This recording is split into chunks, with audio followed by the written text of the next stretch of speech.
ఇవన్నీ కూడా ఇంటిగ్రేట్ చేయాలి. ఇంటిగ్రేట్ చేసి మనం ముందుకు తీసుకుపోగలిగితే హెల్త్ అనే విషయంలో ఒక రెవల్యూషన్ వస్తుంది. దీనికి ఇప్పటికే స్టార్ట్ చేసాం. యోగా కూడా మనం ఇంటిగ్రేట్ చేయాల్సిన అవసరం ఉంది. అందులో భాగంగానే మీరు అందరూ వస్తే ఇప్పుడు చూస్తారు. We are in advance stage Sanjeevani project. There I will explain you what is Sanjeevani, how you are ఈ సంవత్సరంలో అది ఏ విధంగా గేమ్ చేంజర్ అవుతుందో మీకు ఒకసారి ఎక్స్ప్లెయిన్ చేస్తాం. బయోసైన్స్కి ఇది నాంది పలికే పరిస్థితి వస్తుంది. ఒక్కసారి నాలెడ్జ్ ఉంటే ఆ నాలెడ్జ్ని మనం ఉపయోగించుకొని నెక్స్ట్ లెవెల్ ఆఫ్ బయోసైన్స్కి వెళ్ళి పర్సనల్ మెడిసిన్ కూడా వెళ్ళిపోయే పరిస్థితి వస్తుంది. దానికి దోహదం చేస్తాం. ఇంకొక పక్కన employment MSME scaling.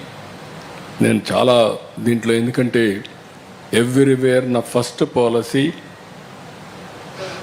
Zero poverty, P4 ద్వారా ఆర్థిక అసమానత తగ్గించడం. రెండో పాలసీ నిన్న కూడా మీరు చూసుంటారు, 1 family 1 entrepreneur. Employment employment employment. ప్రతి ఒక్కరికి ఉద్యోగం రావాలి. అది మ్యానుఫ్యాక్చరింగ్ కావచ్చు, సర్వీస్ సెక్టర్ కావచ్చు, టెక్నాలజీ కావచ్చు, నాలెడ్జ్ ఎకానమీలో. అదే సమయంలో ప్రతి ఒక్కడు ఎంఎస్ఎంఈ పెట్టాలి. ఎంఎస్ఎంఈ అనేది ప్రతి ఒక్క ఫ్యామిలీలో ఉంటే it will help reducing inequalities. దానికి కూడా వర్కౌట్ చేస్తున్నాం. వీళ్ళు దీనికోసం మీ గ్రోత్ ఫండ్ 10,000 కోట్లు పెట్టారు. ట్రెడ్స్ రిఫార్మ్స్, బిల్ డిస్కౌంటింగ్ కోసం ఇది తీసుకొచ్చారు. కార్పొరేట్ మిత్రాన్ని ఒకటి పెట్టి ఎట్లా వీళ్ళు హ్యాండ్ హోల్డింగ్ చేయాలో దానికి దోహదం చేశారు. ఇంకొక పక్కన 75% ఎంఎస్ఎంఈలకి క్రెడిట్ గ్యారంటీ ఇచ్చారు. మనం గవర్నమెంట్ ఆఫ్ ఆంధ్రప్రదేశ్ ఒక 20% ఇచ్చాం. అంటే దగ్గర దగ్గర 95% క్రెడిట్ గ్యారంటీ స్కీమ్ ఇచ్చాం. అంటే ఎవరైనా ఒక ఎంఎస్ఎంఈ పెట్టుకుంటే బ్యాంకర్ డబ్బులు ఇస్తే almost all risk is neutral. Only 5% కూడా లేదు. దానికి కూడా దోహదం చేశాం. ఇలాంటి ప్రోగ్రామ్స్ అనేది చేసి ముందుకు పోతున్నాం. కాబట్టి ఒక మాటలో చెప్పాలంటే ఇది ఫ్యూచరిస్టిక్. భారతదేశానికి ఉండే అడ్వాంటేజెస్ అన్నీ నెక్స్ట్ లెవెల్ ఆఫ్ ఎకానమీకి తీసుకుపోవడానికి ఇది దోహదం చేస్తుంది. కాబట్టి దీన్ని పూర్తిగా ఎండార్స్ చేస్తూ ప్రధానమంత్రి గారిని, ఆర్థిక మంత్రి గారిని ఇద్దరిని మనస్ఫూర్తిగా అభినందిస్తున్నా. రాబోయే రోజుల్లో ఇలాంటి రిఫార్మ్స్ నెక్స్ట్ లెవెల్కి తీసుకుపోగలిగితే దీంతో సమానంగా స్పీడ్ ఆఫ్ డూయింగ్ బిజినెస్ ఏమేం కావాలనో, ఎక్కడ హర్డల్స్ ఉన్నాయో ఆ రిఫార్మ్స్ కూడా తీసుకొస్తే ఇప్పటికే చాలా రిఫార్మ్స్ తీసుకొచ్చారు. GST reform is 1, labour reforms are next లెవెల్లో తీసుకొచ్చారు. ఇంకా కొన్ని నాలా కూడా తీసేసాం. ఇలాంటి రిఫార్మ్స్ అన్నీ తీసుకొని నెక్స్ట్ లెవెల్కి పోగలిగితే అప్పుడు రియల్ సెన్స్లో స్పీడ్ ఆఫ్ డూయింగ్ బిజినెస్ జరుగుతుంది. అందుకే నేను ఇంకోటి యాడ్ చేసి టెక్నాలజీ అన్నీ వచ్చాయి కాబట్టి speed of delivering governance. Speed of delivering governance జరిగితే that will lead to ease of living.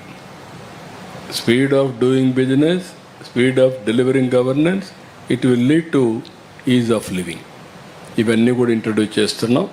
ఇవన్నీ వస్తే నేను ఈరోజు కూడా చూశాను చాలామందిని.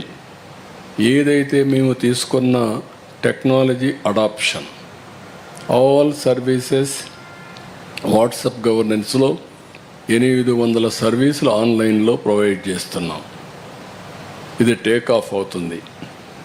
ఈ 2026లో టెక్నాలజీ టేక్ ఆఫ్ అవుతుంది. అదే సమయంలో is of speed of delivering governance వస్తుంది. ఇంకొక పక్కన ఏం చెప్పింది, ఈజ్ ఆఫ్ లివింగ్ వస్తుంది. ఇవన్నీ జరిగితే ప్రతి ఒక్కరూ హ్యాపీగా ఉండే అవకాశం వస్తుంది. కరప్షన్ డ్రాస్టిక్గా తగ్గుతుంది. ఇవన్నీ కూడా వర్కౌట్ చేస్తున్నాం. The is a good sign. నేను ఏవైతే అటెంప్ట్ చేశానో దీనికి కొంత వెసులుబాటు ఇచ్చే విధంగా కేంద్ర బడ్జెట్ కూడా ఉంది. దానికి మనస్ఫూర్తిగా అభినందిస్తున్నాం. మనకు ఉండే సమస్యలు ఉన్నాయి, మనకుండే వారసత్వ సమస్యలు ఎంటాడుతూ ఉంటాయి. ఏదైతే 1924 జరిగినటువంటి డిస్ట్రక్షన్ మామూలు డిస్ట్రక్షన్ కాదు. మనం ఎంత పరిగెత్తినా, లేకుంటే ఎన్ని విధాలుగా ప్రయత్నం చేసినా ఇంకా కొంత సమయం దీనికి మనకు వెంటాడుతుంది. దాన్ని ఓవర్కమ్ కావాలి. మనం కూడా వేరే రాష్ట్రాలతో ధీటుగా ముందుకు పోయే పరిస్థితి రావాలి. దానికి వర్కౌట్ చేసుకుంటాం.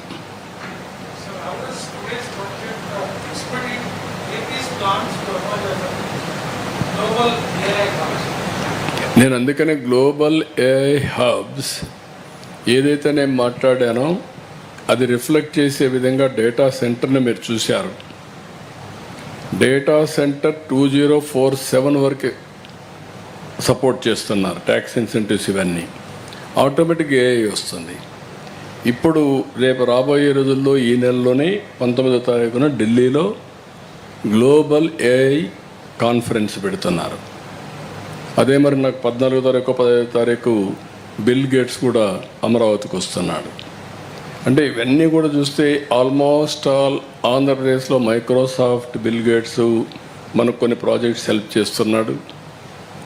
గూగుల్ విశాఖపట్నంలో ఏఐ వచ్చారు, ఎన్విడియా వస్తున్నారు, ఐబిఎం అయితే ఏదైతే మన దగ్గర క్వాంటమ్ కంప్యూటర్ తీసుకొచ్చి పెట్టారు.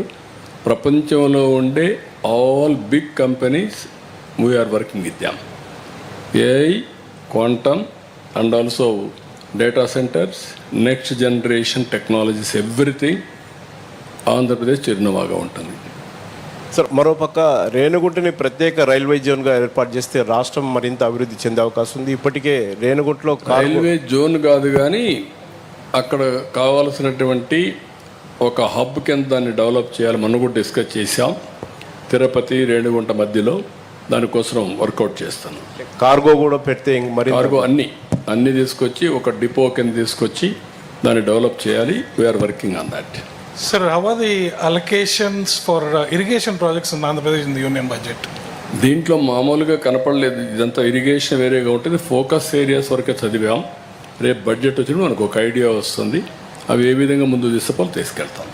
సార్, హార్టికల్చర్ ఉత్పత్తులు ఎక్కువగా ఉన్నాయి కానీ మార్కెటింగ్ సమస్యతో రైతులు విపరీతంగా నష్టపోతున్నారు. దీని విషయంలో ఏమైనా ఇప్పుడు focus? We are working on that.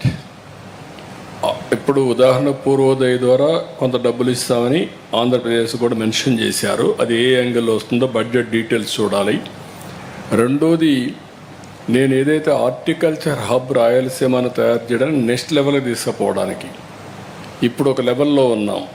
Highest horticulture దానికి చిరునామాగా రాయలసీమ తయారైంది. Not Maharashtra, not UP. We are number 1 in fruits and vegetables. I want take to next level world the best cluster. ప్రపంచంలో ఎక్కడా లేని క్లస్టర్ ఉంది. ఈరోజు డిపి వరల్డ్ ఉంది. డిపి వరల్డ్ వాళ్ళు ఏం చేస్తారంటే ప్రపంచానికి సరఫరా చేయడానికి ఒక క్లస్టర్ అప్రోచ్ తీసుకొని ఒక